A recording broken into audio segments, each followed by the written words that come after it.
One summer, I set out to ride from Bergen, a city in the south of Norway, to Tromsø, a city in the north, also known as the capital of the Arctic. I gave myself a month to ride the 2,500 kilometers between these two cities, camping along the way in the wild as much as possible. After heading in the wrong direction for several days to see a rock known as Trolltunga, and then recovering for a weekend in the fjordside town of Odda, I was ready to start making my way north. In a few days, I hoped, I would make it to another iconic Norwegian landmark, Atlantic Ocean Road.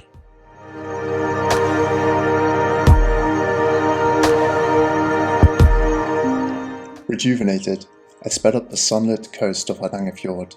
Occasionally, the road crossed icy rivers, fed by waterfalls that cascaded down the steep glacier-capped mountains beside the road. The water descended so quickly that at sea level, it still held the chill of the summits above, the chill I could feel rising from the rivers when I traversed them.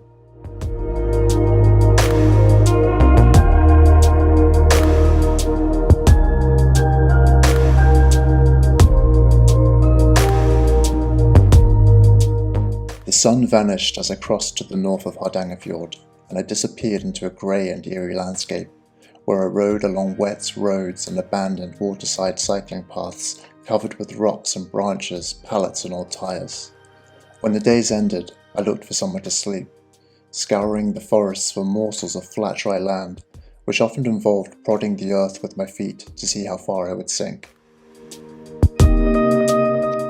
In the mornings, I welcomed descents so that I might raise my temperature. The cold in my bones would dissipate as I crawled from switchback to switchback, but would seep back in as I traversed the desolate plateau that always awaited me at the top.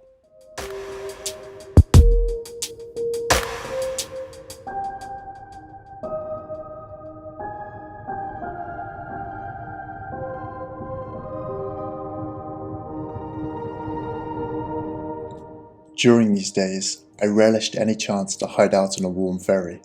In a country with over 1,000 fjords, there's no shortage of them. One evening, a ferry took me across Fjord, the so-called King of Fjords. At 205 kilometers long and 1,300 meters deep, it's the longest and deepest in Norway. Its shores were flanked by dandelions, purple foxgloves and young pines, and emerald waters lapped at rocks adorned with bright yellow seaweed.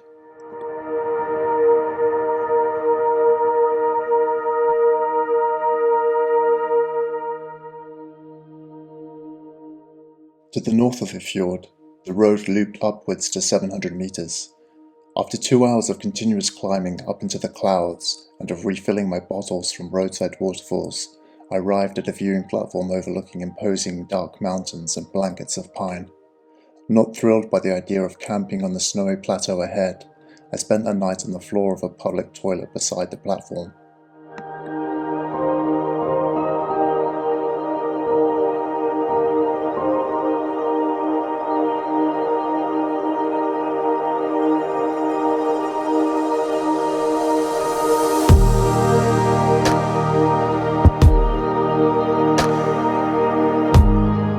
Fortunately, I would find more idyllic sleeping spots over the next few days, such as this spot on a little headland projecting into Hornindalsvatnet, the deepest lake in Europe.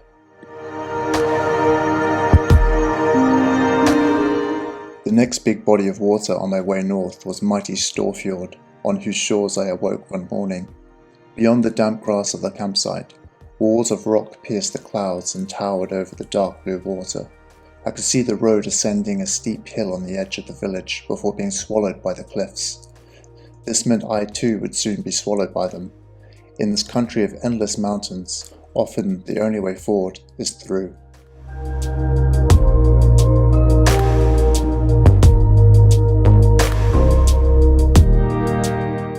Knowing that tunnels can be survival prohibitive for cyclists, the Norwegian authorities have declared a large proportion of them off limits to anyone not in a vehicle.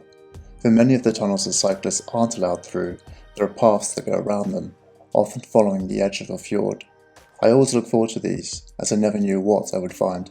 There might be mowed lawns, waterside picnic benches, and a sense that tending to the path is routinely added to the council's to-do list, or, commonly, and these are the sort I found more interesting, there might be makeshift gates that suggest you go no further, a swirl of branches, tyres and pallets, and a sense that long ago the council discreetly erased the path from the maps. Such paths make use of old roads that were abandoned due to a high risk of landslides.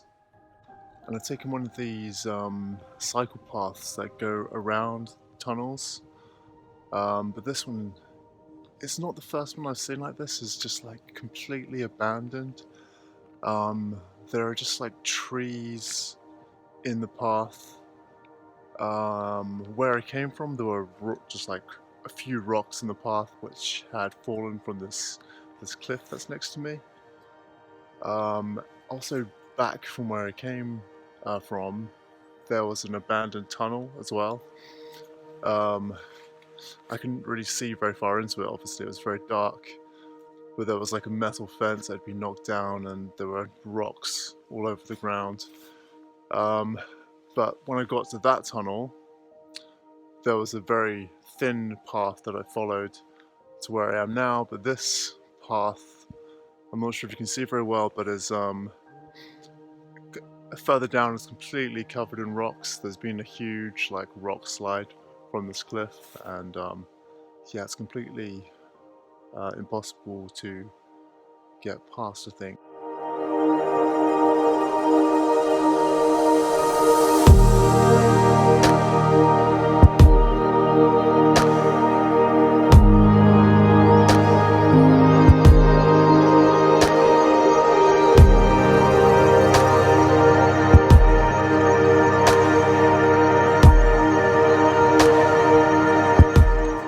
10 days after Trolltunga, I made it to Atlantic Ocean Road.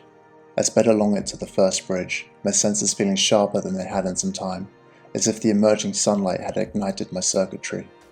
I could smell the salt and seaweed in the air, feel them in my lungs. The atmosphere was thicker, richer.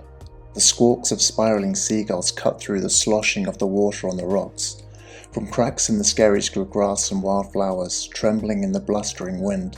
In places, the plants covered whole islands, forming meadows where wooden huts and houses perched. Beyond the shimmering grey-blue water of the fjord's mouth, the hills of the mainland formed a dark, undulating outline. The wind pushed me onward from island to island. Ahead, cars were held up to the heavens by a curvaceous bridge before disappearing behind it.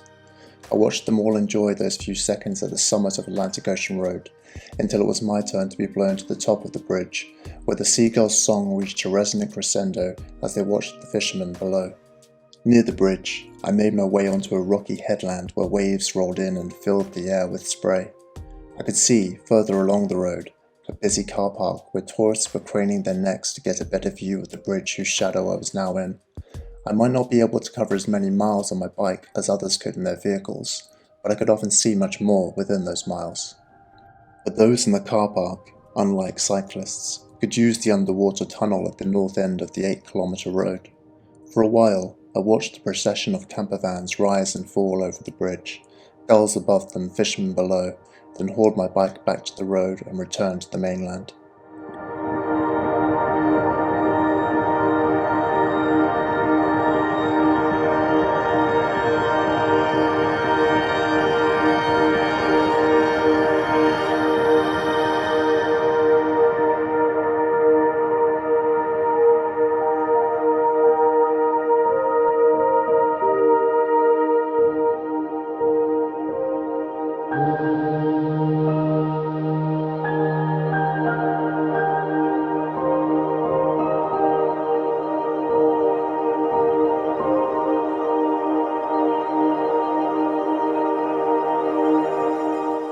I spent that night camping in a forest on the little island of Bergen. From there, I was just a couple of days away from the country's main cycle touring artery, the 600-kilometre FV17, Norway's very own coastal highway.